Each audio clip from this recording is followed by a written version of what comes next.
Now guys, this is a pretty simple one, but it's so critical, so important. And I want to answer the question of where bucks go. Why do they leave your land? Where do they disappear to?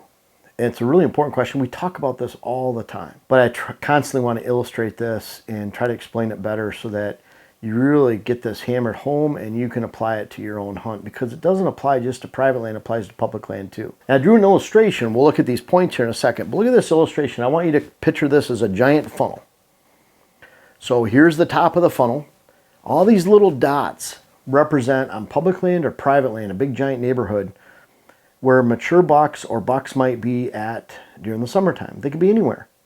They have no pressure. They have food everywhere. Summer food is everywhere. Summer food is not critical in the deer world unless you're down in Texas or arid southwest portions where there's so much drought, there's not much growing. But when you get into the majority of the country, probably 40 whitetail states or more, summertime is not a time of want for deer. They have everything they need. But when it gets into the fall and winter, that's when deer really start to have to actively seek food and cover. And it's not just because the food and cover sources are shrinking, it's because of hunting pressure. But I want you to look at this. This is a representative of all the locations that bucks could be during the summertime. As the season progresses, we could look at this as right up here, September, October, November, December,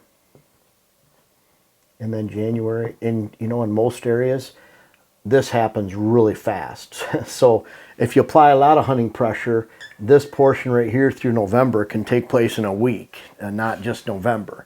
It happens really, really fast. So what I wanted to point out in this is as the season progresses, all these locations that held bucks, especially the oldest bucks in the neighborhood that could potentially hold bucks, shrink and shrink and shrink to a point where, in my estimation, I used to say the 5% club, but it's more like the 3% club, where only 3% of the properties hold the bucks during the hunting season, and this is key to remember, during the daylight. During the daylight. Now, a buck has a huge home range, but during the daylight, he moves very, very little. So if you control the daylight, or if you find it on public land, and you keep it unpressured, then you'll find the buck herd.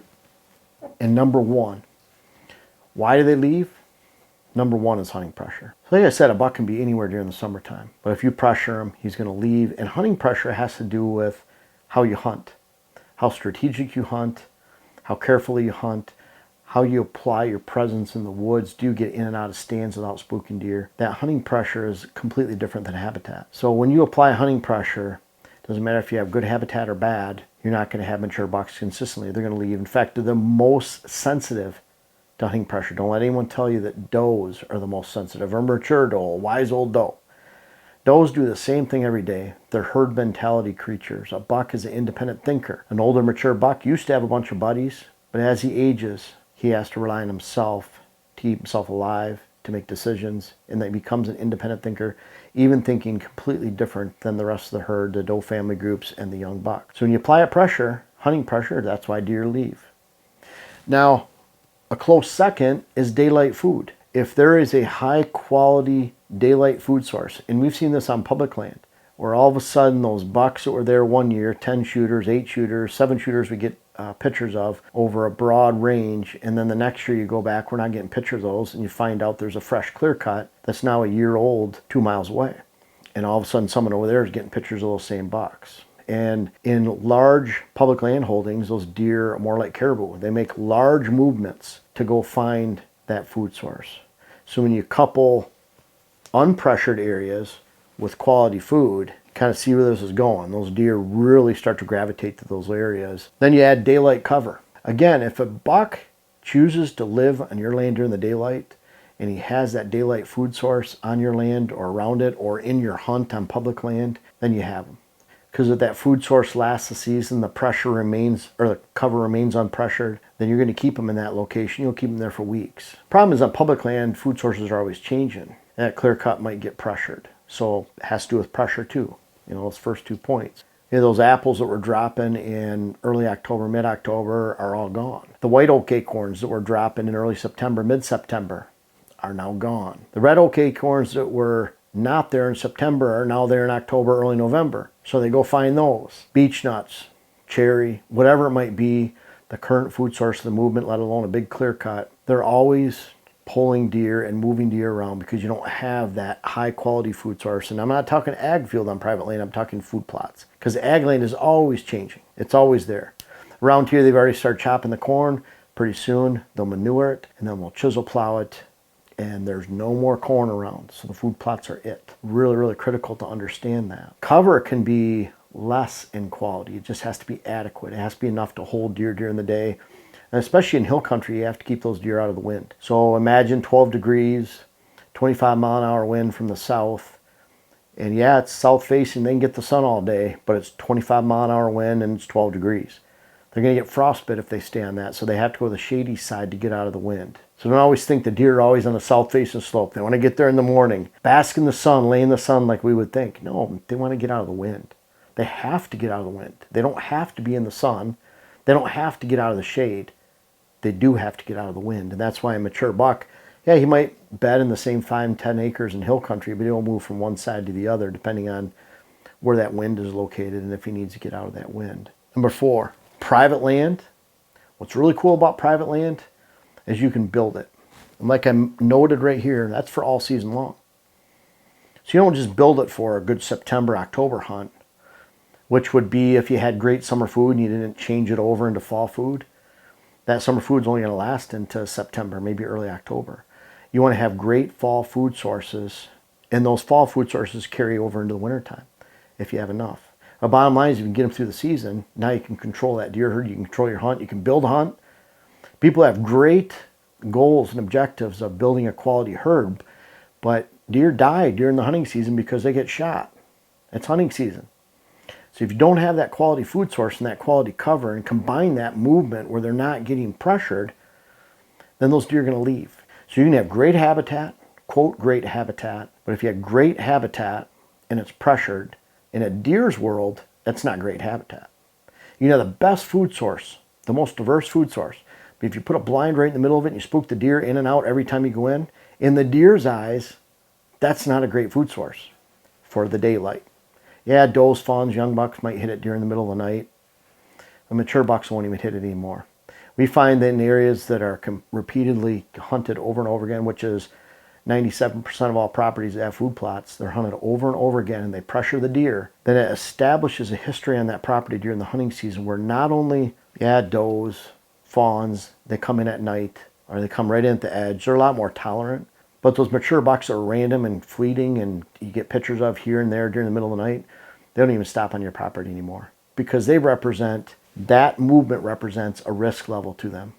So they go somewhere else, and because they know it's a high risk on your property, public land where you hunt, private land, they just leave completely.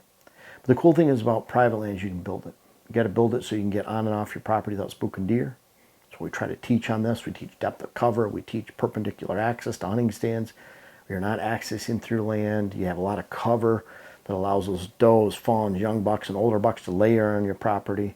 But again, you're looking at just a daylight movement, and the cool thing about private land is you can build it. Public land, what's cool about that? Not a lot of work. I'll repeat that, not a lot of work. You don't have to lift a finger to plant food plots, to put in water holes, to chainsaw bedding areas, to prune apple trees, to plant switchgrass, native grasses, pollinator blends, trees, shrubs. You don't have to plant any of those. You can't. It's a ton of work. I would estimate that what we do here in Minnesota to have a good deer herd, I'd probably be someone working part-time, 20 hours the entire year. If we looked at that, we have a little team.